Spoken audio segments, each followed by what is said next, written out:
next session of MMPC 004, Accounting for Managers. This is the last but one session of this particular course.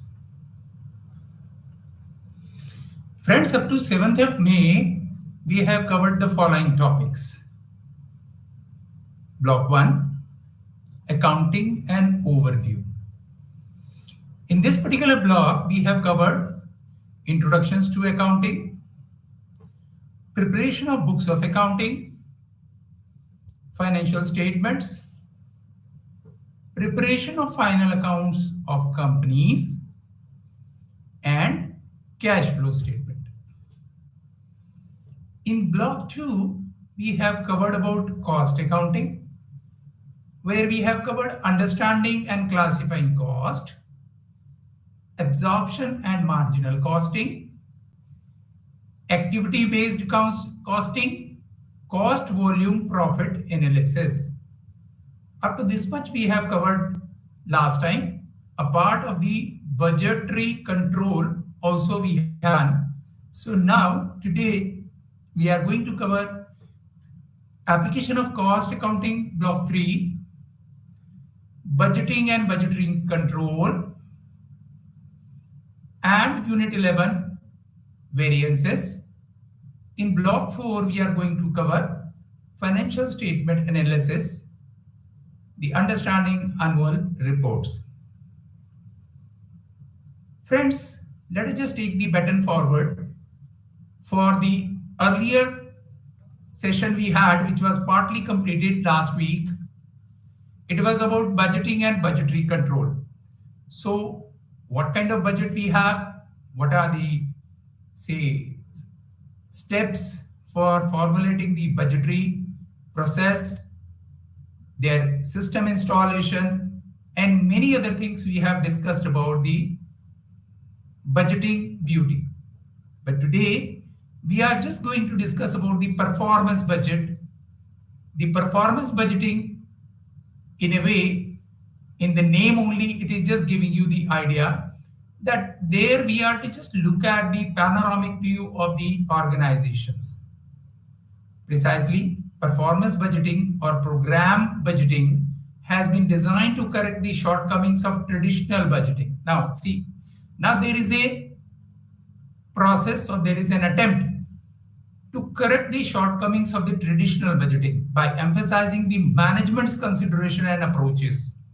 Now, for everything, we have to just look at what is our vision, what is our mission, what should be our approach. So both financial and physical aspects are incorporated into the budget. A performance budget presents the operations of an organization in terms of functions, programs, activities, and projects. Further, in performance budgeting, precise detailment of job to be performed or services to be rendered is done. There is a fixation of responsibility. There is a fixation of the time limit. There is a fixation of many other things. Therefore, we call it that here your performance would be, here how we have budgeted, here how we have planned, and accordingly you have to perform. Secondly, the budget is prepared in terms of functional categories and their subdivision into programs, activities, and projects. Friends, whenever we are just talking about the business organization, definitely we have to just talk about the functional categories. It could be HR, it could be manufacturing, the operational part, it could be marketing, it could be financials as well. And nowadays, it is just coming out to be the data maintenance. Many new things are just coming up, and the management control. So, like if once we are just budgeting according to these functional categories, then we can just think of the programs, activities, and projects. Thirdly, the budget becomes a comprehensive document. Now, it is not the financial terms alone. We are having many other bifurcation, many other division of the vision and mission of the organization. Since the financial and physical results are interwoven, it facilitates management control. Now we are now knowing about that what is our program, what are our activities, in what time we are going to complete, what would be the financial implications. So definitely it is just helping you to have the management control effectively. The main objective of the performance budget are to coordinate the physical and financial aspect. Now, there should not be any haywire combination between the physical and financial aspects.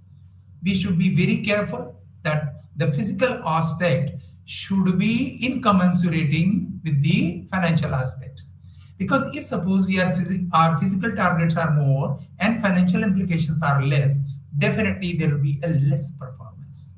So there should be a perfect combination. And if suppose the financials are more and the physical targets are less, there is every chance that you will be having the wastage. You will be having the, say, money which is just going for the activities not planned for. So there again, we have to be very careful. There should be a perfect balance between the physical and financial aspects. So this is the main objective of the performance budget. Second is to improve the budget formulation. So we are just, say, breaking that taboo. We are just going from the traditional approach, a little improvisation of the traditional budget, and then what we do, we review and decision making at all levels of management. Because we give them the task, we give them the time frame, we give them many other facilities as well. So now the decision is not from the top always, it is just coming out to be a sort of delegated powers at all levels. To facilitate better appreciation and review by controlling authorities, legislature, board of trustees, governors, as the presentation is more purposeful and intelligible. Once we are just talking about that it is purposeful and intelligible, definitely we at all level we can explain that this was the vision given to you, this was the target given to you, this was the time given to you. So it is more purposeful than just saying that this much money you have, now within a period of 1 year you have to just spend it. It is more purposeful and more intellectual, we are just finding it out. To make more effective performance audit possible. So once we are just looking at the performance budget, we can have the performance control. It is called the management control.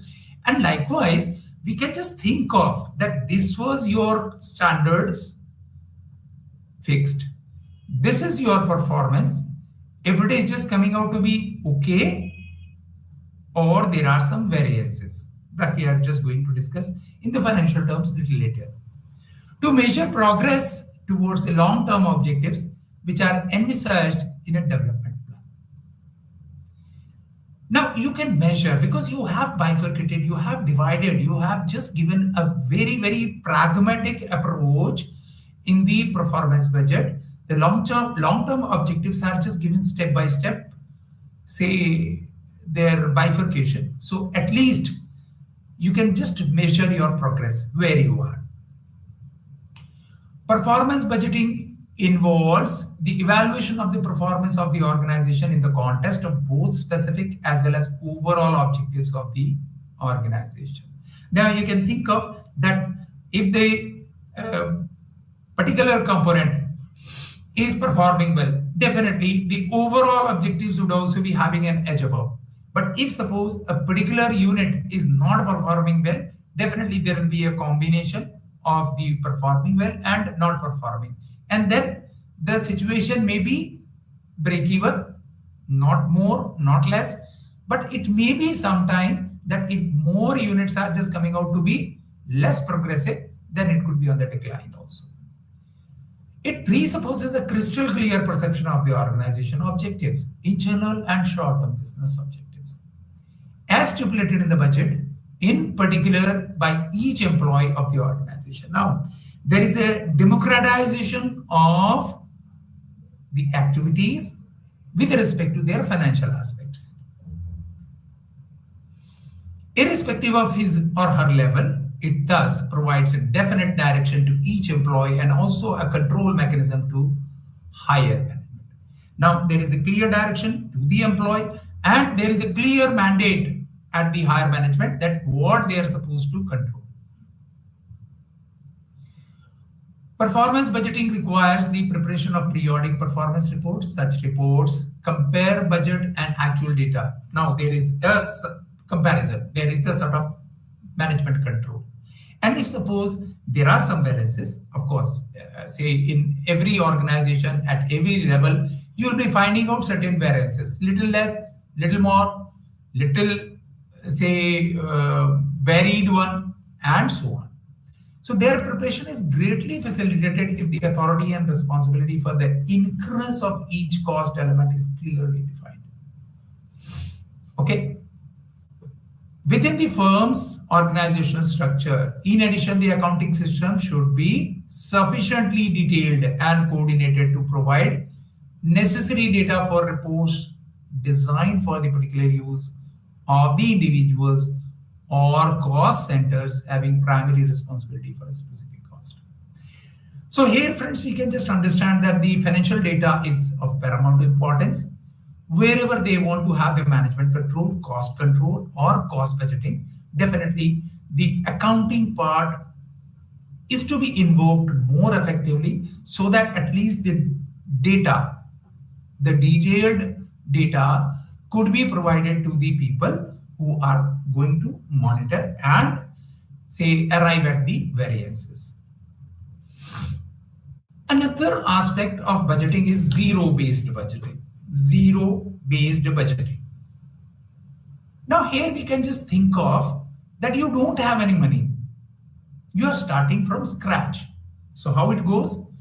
Zero-based budgeting, as the term suggests, examines or review a program or function or responsibility from scratch. Now the reviewer proceeds on the assumption that nothing is to be allowed. We don't have anything to be given to you. How you are going to perform? Now this is the task.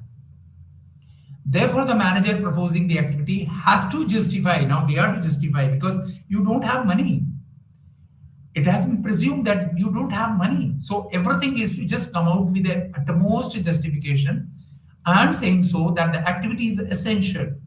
You cannot ignore that. You cannot postpone them. And therefore, it is called zero-based budgeting because your scratch is right there before you to formulate any program. Okay? And various amount asked for are reasonable considering the output and result or volume of activity envisaged. No activity or expense is allowed simply because it was being allowed or done in the past. No, ऐसे चलता है. See, it has been done. It was allowed. It was just in such case this was allowed. In this case also it should be allowed. Not like that. It should be properly justified. It should be properly substantiated. Then only you can just allot them the budget in the coming period. Thus, according to this technique, each new or existing program must be justified in its entirety each time a new budget is formulated. What it involves? Dealing with particularly all elements of manager's budget, requests critical examination of ongoing activities along with the newly proposed activities. So because for the new activities, definitely we do not know about the risk, we do not know about the time say constraint, we do not know about the financial implication. So we are just looking at the critical examination. Maybe we are just comparing with some other industry partners or say members, so that at least we arrive at a comfortable stage in terms of our monitoring and formulating the budget. Providing each member a range of choices in setting the priorities in respect of different activities and in allocating resources. Now, this is in terms of the priority. What is the priority most step you have? What is to be done without which you cannot move? That is to be prioritized in that way. Okay. Therefore, you just always think that it is a scratch. Nothing is available. Now, as soon as you are just developing, you will be having the funds at your disposal. The following steps are involved in zero budgeting. Determine the objective of the budgeting. Okay, you are just see objectives are to be crystal clear. Deciding on scope of application, how you are just going to spend it. That is again developing decision units. Now, because it is a zero budgeting process, so decision units are to be more strengthened. Developing decision packages. So what are those packages? A decision package for each unit should be developed. While developing a decision package, answer to the following question would be desirable. All right? Because you are giving them more powers, you are giving them more responsibilities, you are giving them more decision-making authorities. So what question they have is to be answered first, because unless they are answered, you will not be able to have the decision improper. So what are those questions? Is it necessary to perform a particular activity at all? If the answer is in negative, there is no need to proceed further. Simple. Is there any necessity? What is the essential part of this particular activity? If not, please postpone it. How much has been the actual cost of the activity and what has been the actual benefit, both intangible as well as intangible? If suppose earlier you had performed this activity, what was the cost? And whether the cost and the actual benefit were equal. If not, definitely you can think of certain more ideas where you can just improvise. Otherwise, again, let it be, say, a sort of next priority, not the utmost priority. It should be the next priority. What should be the estimated cost of the level of activity and estimated benefit? Now, we are not only thinking of the past, we are thinking of the future also. Okay, in the earlier scenario, you had the benefit at par, but will it be continuing the same standard? Whether the situations are same at this moment also? If not, definitely we have to put again a sort of barrier or a kind of stoppage or a kind of priority list where this activity would be the next. Should the activity be performed in the way it is being performed, and what should be the cost? Okay, now whatever you are proposing, then what would be the cost? We have already discussed that the cost and benefits we are going to assess first. And if a cost and benefits are coming out to be encouraging, we should just take it on a priority list. Otherwise, the next priority will definitely be entailing it. If the project or activity is dropped, can the unit be replaced by the outside agency? Financial and investment analysis. Suppose this activity is dropped. Okay, can we just have this work done from outside? Because in the costing also we have just discussed whether to manufacture or buy. If your manufacturing cost is becoming more, then whatever you are just going to buy, better to buy it. Okay, because some other unit must be having the cost savings than your unit. Maybe n number of reasons could be. Friends, with that, we have completed unit number 10. That was budgeting and budgeting control. Next, we are just leaving.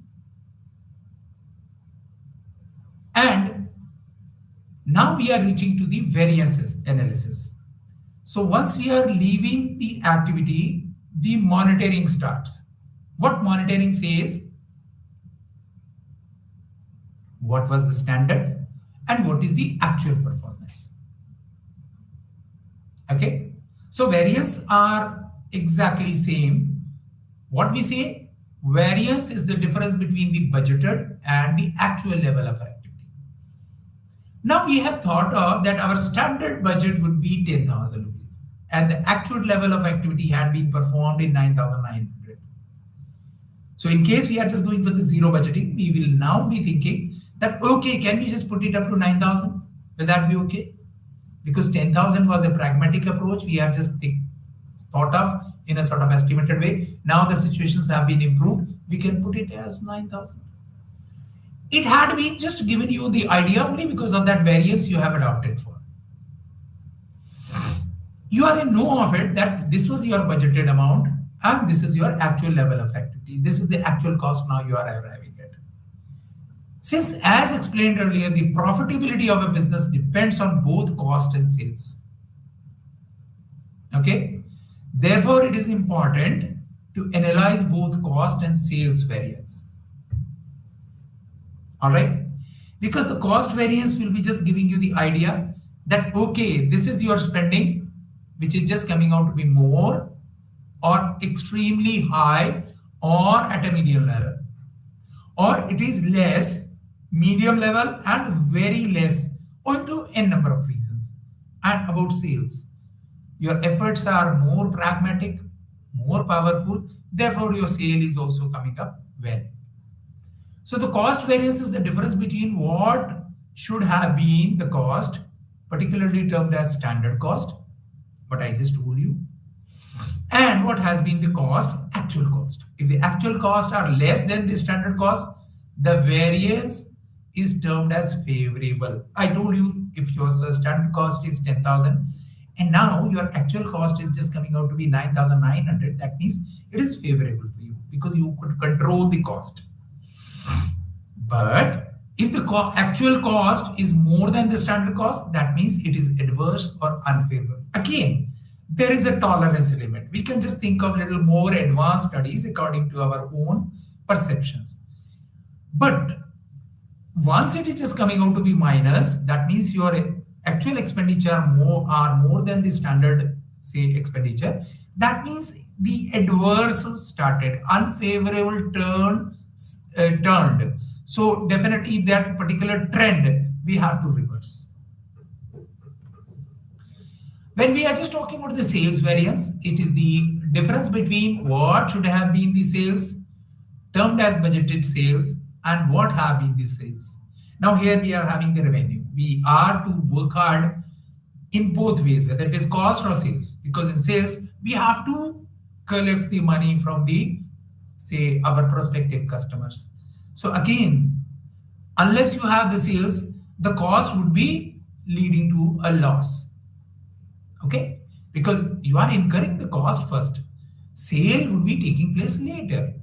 So definitely if the sales are not being improved, your actual cost will be leading to a loss. So if the actual sale is more than the budgeted sales, it is favorable. If it is less, definitely the variance is termed as adverse, unfavorable. Here we have the cost variances. Cost variances can be put in the following chart. Three things: direct material cost variances, direct labor, overheads. So when we are just leading to a sort of cost comparison, then we have to just look at what is the actual raw material cost of a product. It is the prime cost, which is just been constituted in the basic constituent of the product. Then is the direct labor. All those production processes are leading to this product. And all the expenses, unless spent, this product will not be shaped. Okay? So we have to know about the direct material variances, direct labor variances, and overhead variances. Okay? This is about the cost part. We have the following variation. Let us just look at direct material cost variation. We have just taken the first word and DMCV. Direct material cost variance, when we are just talking about, it is about the quantity part. And when we are just talking about the price, it is with the financial part. Okay. So DMPV and DMCV. Like that for labor, we are having the cost part, the number part, and then the rate part. So again, we are just taking the first word, DLCV and DLRV. With that, we are just adding one more in the labor, because when raw material comes out to be, it is always there with the fixed part. Okay, raw material is a raw material. But when we are just talking about the labor part, there is another thing we can just think of. Apart from number, the efficiency part is very important. So DLEV, direct labor efficiency. Okay. Overhead cost variances, the direct expenses we have. In the overhead, we are having two kind of components. One is variable overheads, other one is fixed overheads. So variable overhead cost variances, fixed overhead cost variances. And then fixed overhead expenditure. Fixed overhead expenditure variance. And fixed overhead volume. Again, when we are just talking about the quantitative part. Last but not the least, it is the sales. Of course, after just analyzing our cost variances, we have to just look at the sales variances as well. So sales value variances, the amount, the price, the unit cost, okay? And then the volume, the number. Value, that was the total cost. Price, the unit cost. And volume, the numbers. Again, the efficiency part we can just think of. So SVV, SPV, and SVOLV. Whatever we have discussed, now it is just coming out to be like that. The variances of direct material will be in two parts. Direct material is direct material price when we are just talking about the unit cost. But when we are talking about the uses part is just giving you the control over the wastage, the efficiency, the quality quotient out of its uses. That would be just giving you a sort of control over the direct material uses variances. Okay, how much you get the output of a particular component of raw material. Like that for direct labor variances, direct labor cost, the rate, the unit cost, and then the labor efficiency. How much efficient they are. Maybe one worker who are in a position to, one worker out of the total lot who is performing well, and instead of 10, they are producing 12 units. So you can think of giving them some benefits, some bonus instead of all the laborers, because all those people who are working hard should get the deserving bonus. So the direct labor efficiency is just giving you a control that here one of the worker, or there are few workers, or there are many workers who are just coming out to be performing well. So one can just think of a sort of across the table if the number is too high, to encourage the balanced workers also. Again, it's the policy and the strategy at that time, whatever the situation arises. When we just speak about the overhead variances, so the overhead variances, again, it is just coming out to be the overhead cost, and overhead cost also in terms of variability. So the variable, whatever the cost is just coming out to be, it is for every step of production you are having the cost increase. Therefore, it is variable cost. And for a number in particular, till what the capacity could be used is known as fixed overhead. Suppose I'm sitting in this room. If suppose we can just accommodate not more than 30 people, so up to 30, every time the fixed overhead cost shall be reduced. If all the 30 people are just say sitting or standing in this room, that means I have used the full capacity of this room. So the unit cost would be on the minimum. But if suppose I'm sitting alone, we have to compare then the benefit. What was the comparable benefit of my sitting alone in this room? And if the benefit is much more than what you have just done in terms of cost, you can allow that. Friends, now we are just going to discuss block 4, financial statement analysis, understanding the annual report. It's a very important document apart from having your annual accounts, because the annual account speaks about the financial aspect of your payment and the collection of revenue. Whereas annual report speaks volumes thereafter. It speaks about the planning. It speaks about the management's vision. It speaks about the mission. It speaks about the plans for the ensuing financial year. It speaks about the budget. It speaks about the policies, strategies, and future plans as well of any organization. Here is the structure, the contents of annual report. We are having, say, two parts. One is the non-audited information and the other one is audited information. Okay. So whatever is just coming out to be the non-audited information, it is narrative items and non-narrative items. Whereas whatever is just coming out to be the audited items are financial statements, your notes and notes to the accounts, and accounting policy. Financial statements, it is just considering the balance sheet, profit loss account, cash flow statement. The notes to the accounts are just speaking about what evident factor you are just going to put in the accounts which you have prepared for a particular financial year. And what are the policies you are going to make in terms of fixed asset, in terms of payment of dividend, in case of, say, bonus dividend, in case of coming out to be the reserves, it is in case of coming out to be the depreciation, in case of coming out to be the investment part, in case of coming out to be the financing part. Non-audited information.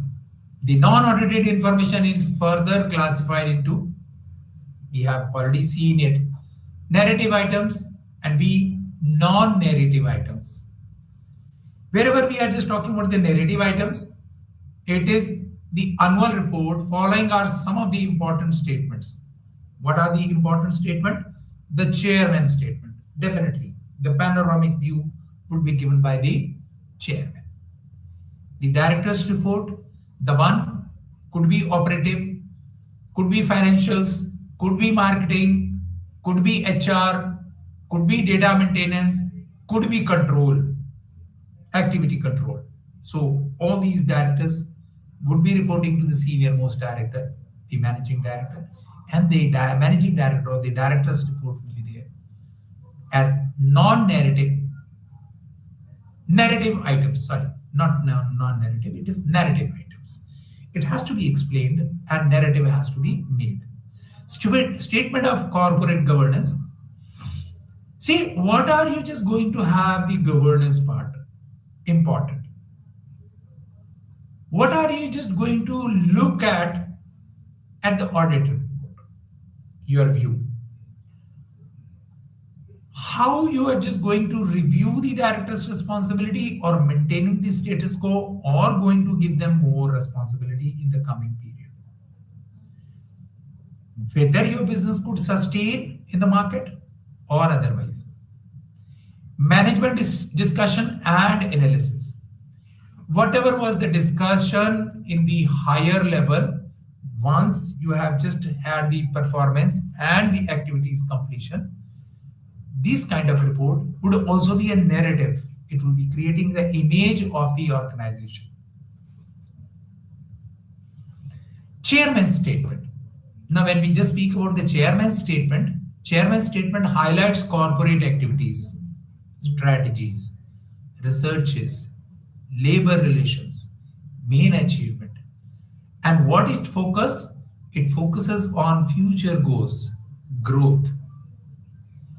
In corporate annual report, the chairman's statement may or may not always be found, but may be provided to the shareholder as a separate document. It is a must. Chairman's statement may concentrate on economic condition of the industry, to which the corporate unit belongs, and the economy of the country, a panoramic view. It also provides an overview of the trading year, a personalized overview of the company's performance over the past 1 year, and usually covers the strategy, financial performance, and future prospects. Director's report. When we just speak about the director reports, definitely now we are just looking at the next delegated, say, reason where this report would be, and that report would be just giving us the idea about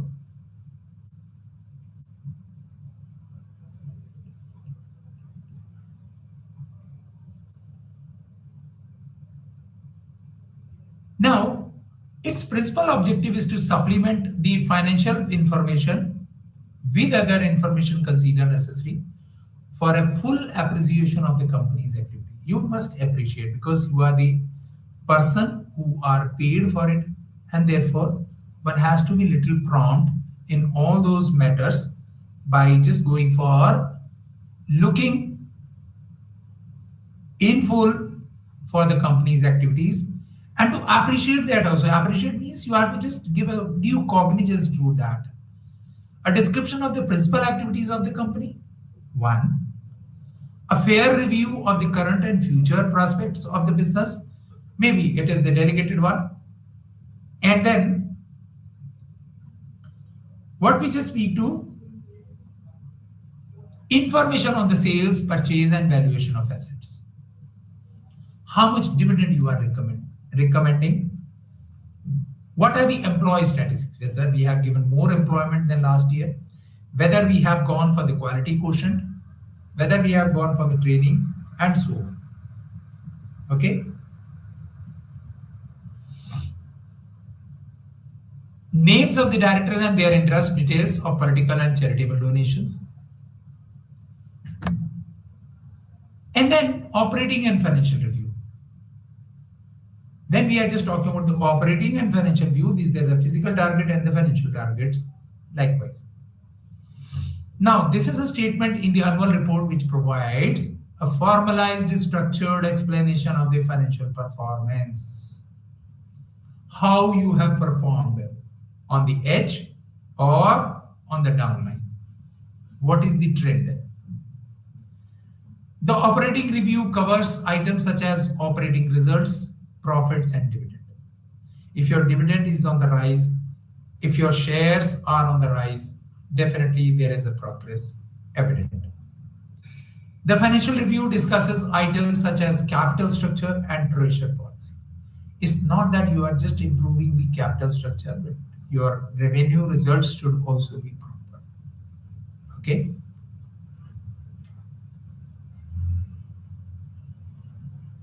After the director report, we have to just go for the statement of corporate governance. What it speaks about. The statement of corporate governance includes a statement of corporate governance, procedures, and compliances. The information on board composition, statement on the company's performance, and information about the compliances part, and the conformance with the best practices of good corporate governance. It is very important, friends, when we are in the industry, there are certain issues based on which you get very good employees.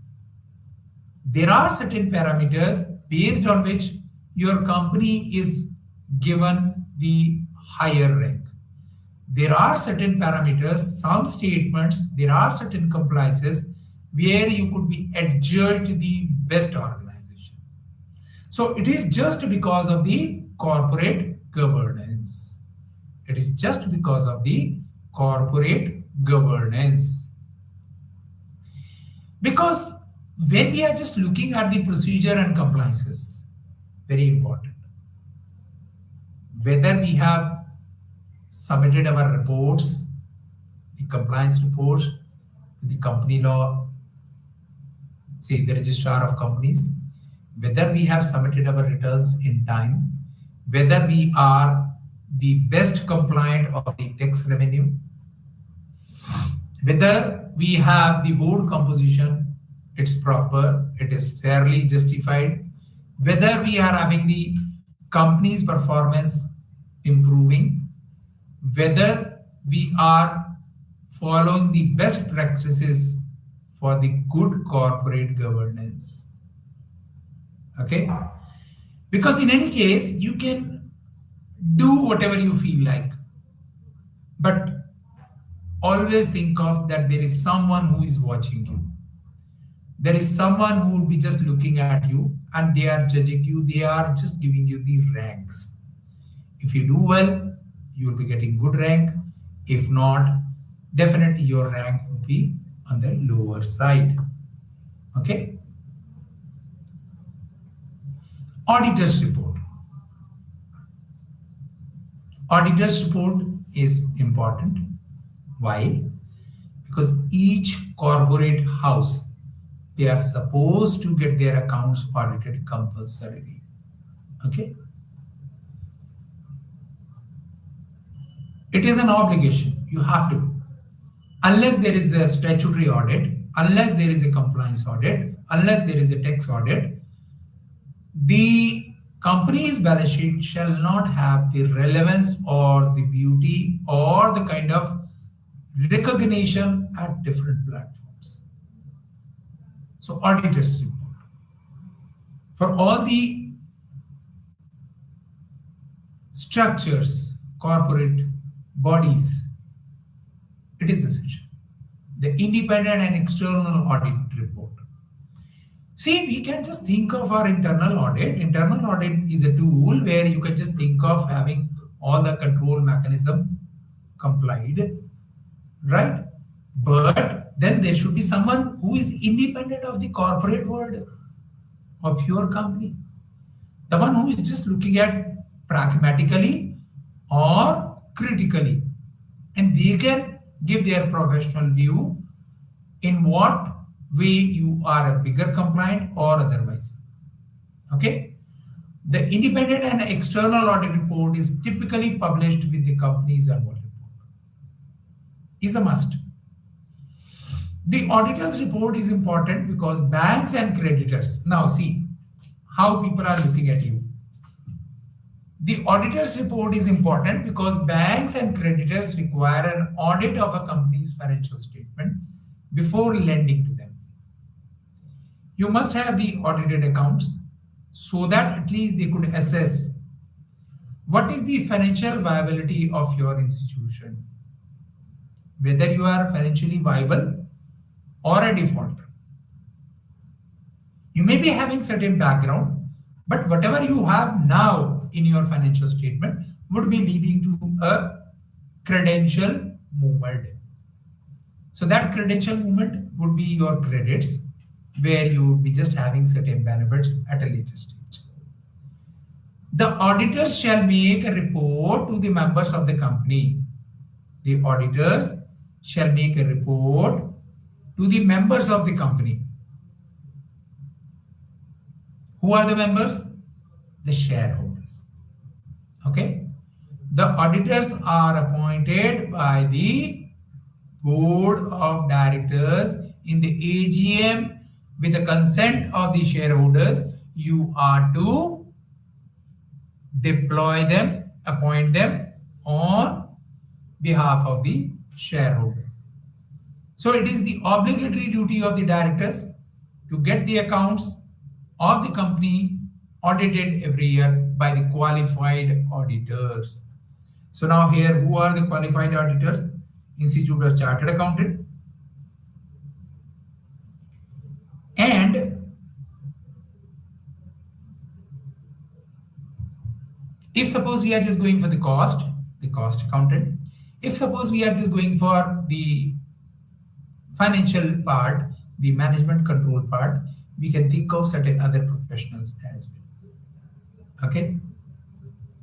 Statement of director's responsibility. Now here is a fixation of section 135(5) of the Companies Act. There should be a statement. Statement of directors' responsibility. What are they just doing in the director's responsibilities? Whether there is a change, whether it is same, whether it is increased. So a proper, substantiated and justifying statement is to be given along with the annual report in accordance with the provisos of Section 135(5) of the Companies Act 2013, the recent amendment we had, okay, about just 11 years back, because Companies Act was formulated in way back in 1956. So now, after almost 57 years, we have enacted, we have incorporated the director's responsibilities also, so that at least wherever the responsibilities could be seen, it should be crystal clear. Sustainability report. Just a few minutes back, we have just discussed about a sustainability report is a report which published by a company about the economic, environmental, social impact caused by its everyday activities. Whether your business activities are not causing any environmental hazard, whether your economic activities are not, say, coming out to be illegal, whether your CSR is perfect and you have already qualified for the social impacts you are supposed to give it to the society. So a sustainability report is the key platform for communicating sustainability, performance and impacts, whether positive or negative. See, it is a case of mathematics. It could be either way.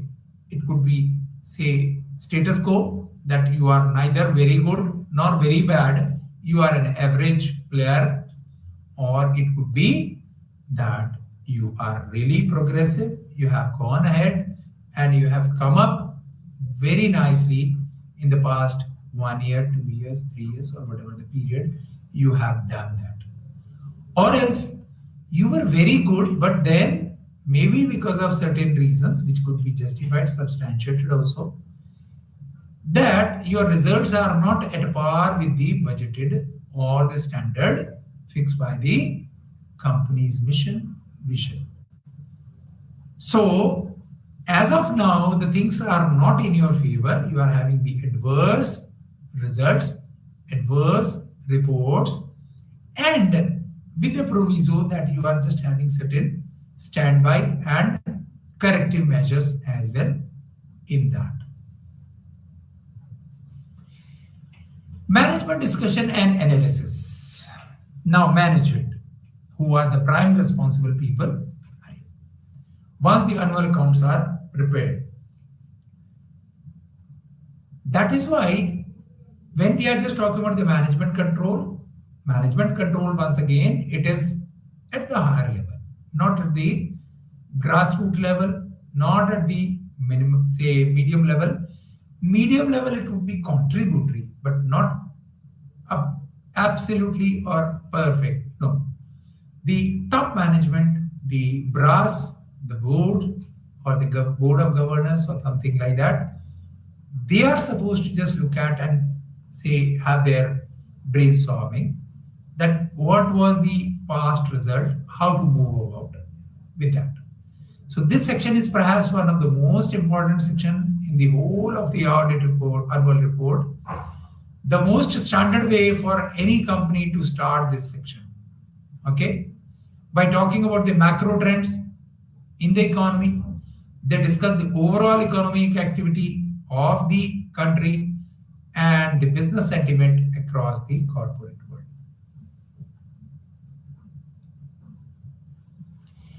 Non-narrative items and financial highlights.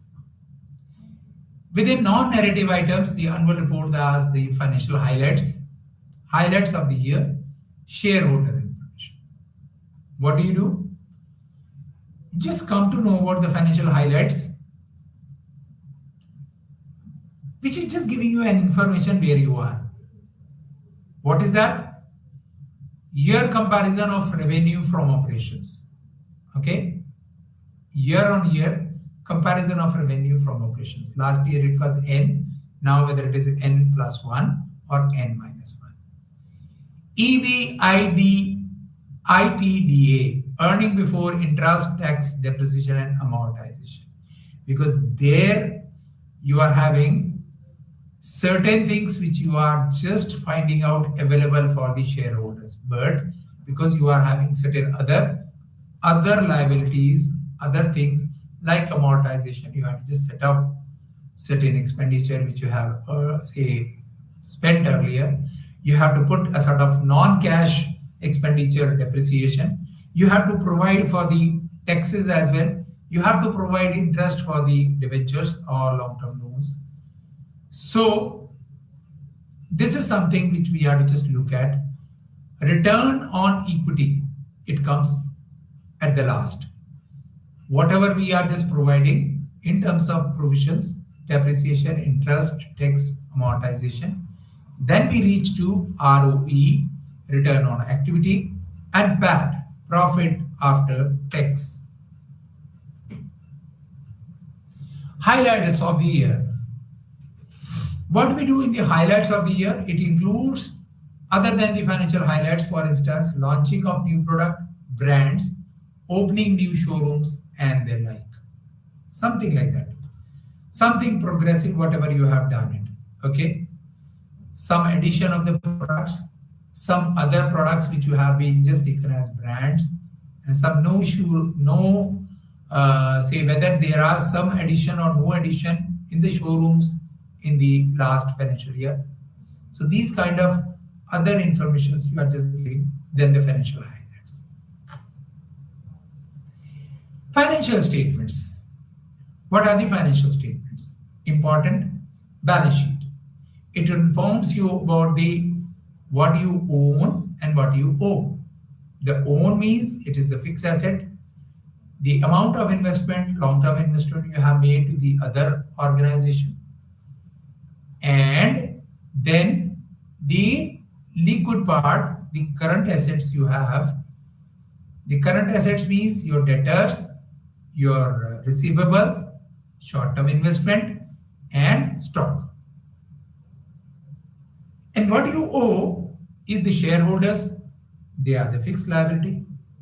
The debentures, long-term liability, loan, long-term liability, and short-term loans, which you are just giving in the period less than 1 year. The short-term liabilities, you are just explaining everything about in the balance sheet part. Profit and loss account, as the name says, you have to ascertain the profit and loss. So how you do that? If suppose you are having the manufacturing process, so it starts with the manufacturing account. But if suppose it is only involved in trading, so your profit and loss account will start with the trading account. So once you reach to know, ascertain, and to arrive at the gross profit of the organization, we prepare the profit and loss account, where we just come to know about that what are the basic profits from operation we have, what are the other profits we have, whether our operational activities are proper or otherwise. Friends, notes to account, you have to just give the evident and important features, what you have done in the annual account.